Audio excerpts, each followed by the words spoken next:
자, 지난 시간에는 대용량의 엑셀 파일에 있는 이러한 챗봇 데이터를 한꺼번에 이 다이얼로그 플로우로 옮기는 방법에 대해서 알아보았고요. 지난 시간에 배운 내용이 가장 어려운 내용이었을 거라고 생각을 합니다. 이번 시간에는 플라스크라는 걸 이용해서 웹서버를 이용해서 이 다이얼로그 플로우를 이용해 볼 건데요. 즉 웹서버와 다이얼로그 플로우를 연동해서 사용하는 방법에 대해서 알아볼 겁니다. 흔히 말해서 API라고 하죠. 이 다이얼로그 플로우는 기본적으로 API를 제공하고 있기 때문에 플라스크 등의 웹서버에서 이 다이얼로그 플로우로 만든 챗봇을 손쉽게 이용할 수 있도록 하는 기능을 제공합니다. 즉 다이얼로그 플로우로 챗봇을 개발한 다음에 이를 실제 상용 서비스에 활용하기 위해서는 웹서버랑 같이 사용하는 것이 가장 효과적이에요. 웹서버 중에서는 가장 가벼우면서도 빠르게 구현할 수 있는 플라스크를 이용하시면 굉장히 효율적이랍니다. 그래서 한번 플라스크를 잘 모르시는 분이라고 하더라도 한번 따라해 보시면서 같이 공부를 해보시면 좋을 것 같아요. 정말 플라스크는 이 챗봇과 같은 이러한 작은 서비스의 API 용도로 만들기에는 정말 최고의 웹서버거든요. 그러니까요, 한번 바로 진행을 해봅시다. 자, 우리의 에이전트의 설정 정보를 확인하러 가시고요. 이 제너럴에 가시면요, 기본적으로 아래쪽에 API 키라는 걸 제공해 주는데요. 클라이언트 액세스 토큰이란 걸 복사하셔가지고 이걸 이용해서 이 다이얼로그 플로우에 접근할 수 있습니다. 이제 바로 한번 이 경로로 이동을 하셔가지고 다이얼로그 플로우에서 공식적으로 제공하고 있는 레퍼런스 문서를 확인해 보도록 할게요. 자, 이거는 V1이라고 해서 과거에 많이 사용되었던 API 호출 방식인데요. 사실 이게 옛날 방식이긴 하지만 굉장히 쉽고 빠르게 이용할 수 있다는 점에서 전 아직도 이걸 가끔 이용합니다. 그래서 한번 이걸로 설명을 드릴 거예요. 즉 다시 말해서 다이얼로그 플로우를 굉장히 빠르게 이용할 수 있는 방식이다, 이 정도만 그냥 이해하시면 될 것 같고요. 자, 이렇게 아래쪽을 보시면요, 쿼리를 보낼 수 있는 기본적인 URL 주소가 나와 있는 걸 알 수가 있고요. 어떠한 정보들을 함께 보내면은 다이얼로그 플로우에서 그에 합당한 응답을 준다, 이러한 내용이라고 이해하시면 돼요. 즉 이렇게 포스트 방식으로 아까 전에 우리가 복사를 했던 그 클라이언트 액세스 토큰을 함께 보내주시게 되면은 이러한 질문 값에 맞는, 즉 어떠한 입력 값에 맞는 적절한 응답 값을 다이얼로그 플로우에서 내보내준다는 거예요. 바로 한번 이용해 보도록 할까요? 즉 이렇게 굳이 다이얼로그 플로우에서 제공하고 있는 이러한 테스트 환경에서 어떠한 입력 값을 준 다음에 그에 합당한 정보를 받는 게 아니라 우리가 직접 이러한 기능을 구현할 수가 있다는 거죠. 웹서버 상에서요.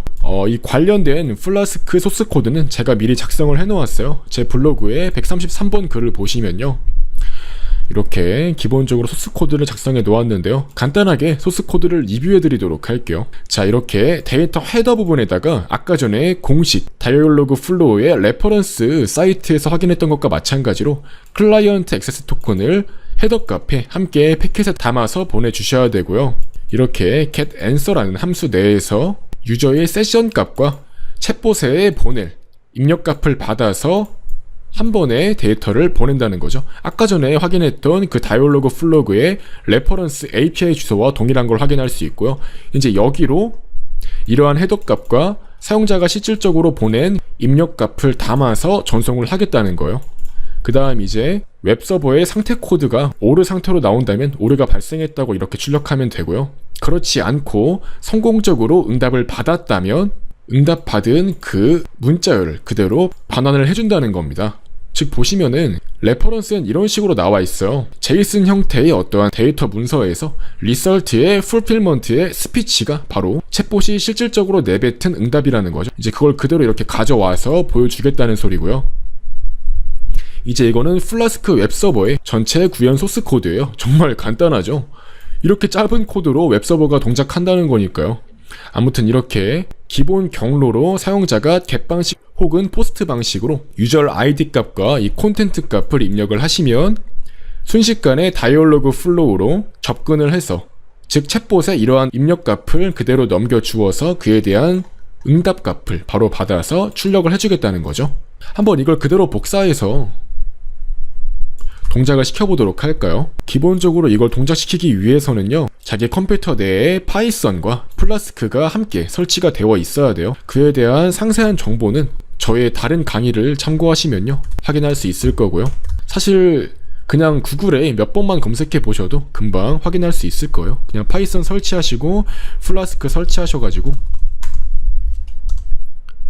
바로 이 소스 코드를 그대로 여기다가 넣은 다음에 저장을 해주시고 구동시키시면 됩니다. 바로 명령 프롬프트를 열어서 해당 경로로 이동을 하신 다음에 바로 이렇게 python server.py라고 해서 해당 서버 프로그램을 실행하시면 되고요. 아마 이렇게 UTF 관련 오류가 뜰 수도 있어요.